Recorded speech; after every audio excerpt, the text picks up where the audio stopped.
Welcome to my channel, Soldier's Legacy.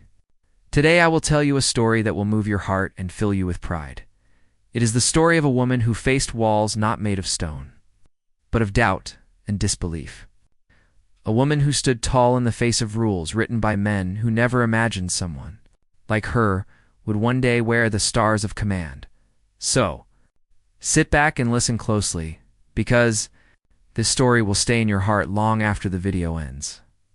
The morning, sun spread gold across the airfield as a line of guards stood at the main gate of Fort Ridge. Their boots were polished, rifles slung across their shoulders. They scanned every ID card with military precision. The base had been told to expect a new commanding officer that morning. A general, but no one had said who. Rumors whispered through the ranks like the rustling of dry leaves. Some said he was a war hero from Afghanistan. Some said he had served in the Pentagon. None imagined what was coming. A black SUV rolled to a stop in front of the gate. The driver stepped out, saluted, and opened the back door. From the shadows emerged a woman in a crisp uniform, the silver stars on her shoulders, catching the sun. Her name was General Alina Carter.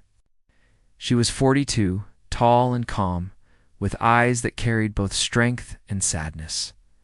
She had spent half her life in battlefields, from dusty deserts to rain-soaked jungles. But today, as she stood before the guards, she faced a different kind of battle, ma'am. Ow! You can't enter the gate, Sergeant said, stepping forward. He looked at her uniform but still couldn't believe what he saw. This entrance is restricted to senior command. The general's convoy is expected shortly. Lena raised an eyebrow. And what makes you think I'm not the general? The sergeant hesitated. Ma'am, with all due respect, the commanding officer is supposed to be arriving today. You must be here for an appointment or assignment. Please wait until we clear it. For a moment, silence hung in the air. Then, without anger, Alina smiled faintly. She handed over her ID card and said softly, "Check again, Sergeant." He scanned the card. The monitor flickered. The words on the screen made his heart drop. Brigadier General Alina M. Carter, Commanding Officer, Fort Ridge. The young soldier froze. His face turned pale. He saluted so sharply it almost hurt his arm. Ma'am, my apologies. I had no idea. Alina nodded gently. At ease, Sergeant. I know you were doing your duty. But let me tell you something. Never assume who someone is based on what you expect to see. Sometimes history walks in wearing heels instead of boots. She walked past the gate, her steps firm and steady. Behind her, whispers followed. Whispers that by the end of the week would turn into respect. Inside the base, many of the officers waited in the briefing hall. When she entered, the room went silent. Some men looked surprised, some skeptical. A few even smirked. One whispered, "She lasts a month." Maybe 2. Alina stood before them, her voice calm but powerful. "Good morning, officers. I'm General Carter. I earned my stars in places where bullets spoke louder than words. I didn't come here to prove I belong. I came here to lead, and I expect the same dedication from you that this uniform demands from me." Her words sliced through the air like a blade. Even those who doubted her found themselves straightening their backs. Days passed, and she began to rebuild the base's morale. Fort Ridge had been struggling with low discipline and rising tensions. She walked through every section, spoke with every division, and remembered the names of soldiers others had forgotten. One evening, during a training exercise, disaster struck. A fuel truck overturned near the runway and burst into flames. Panic spread. Smoke filled the air. A young mechanic was trapped inside the hangar before anyone could react. General Carter ran toward the fire. "Ma'am, it's too dangerous." Someone shouted, but she didn't stop. She pulled off her jacket, wrapped it around her face, and entered the smoke. Minutes later, she emerged coughing, her arms around the injured mechanic. Her hands were burned, her face covered in soot, but she smiled and said, "He's alive. That's all that matters." That night, as medics treated her, word spread through the base like wildfire. The same guards who once doubted her now stood in silence outside the infirmary, guarding the woman who had risked her life for one of their own. The next morning, the sergeant from the gate came to see her. His voice trembled. "Ma'am, when you came that first day, I thought I was protecting this base. But I see now you were the one protecting all of us." "I'll never forget that," Elena smiled weakly.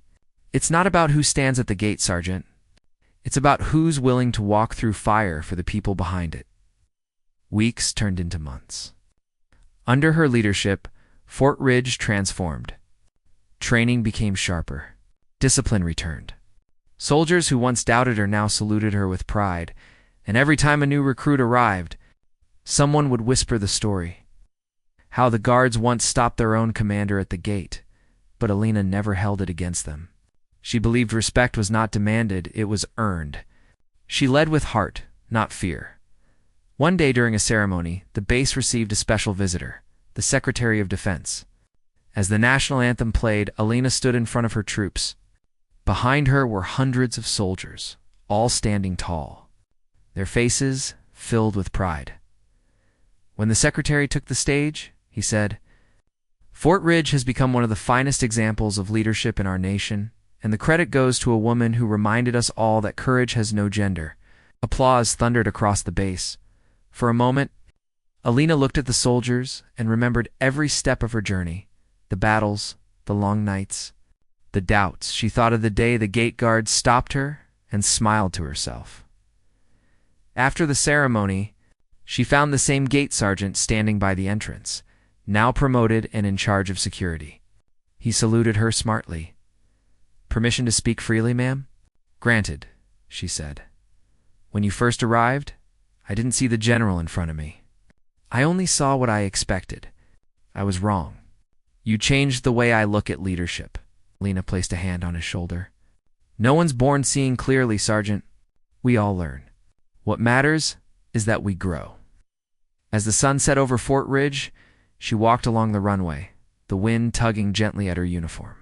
She thought about all the women who had been told they couldn't enter, the ones who had been turned away, laughed at, or doubted, and she whispered to herself, "Every door that closes gives me one more reason to walk through it."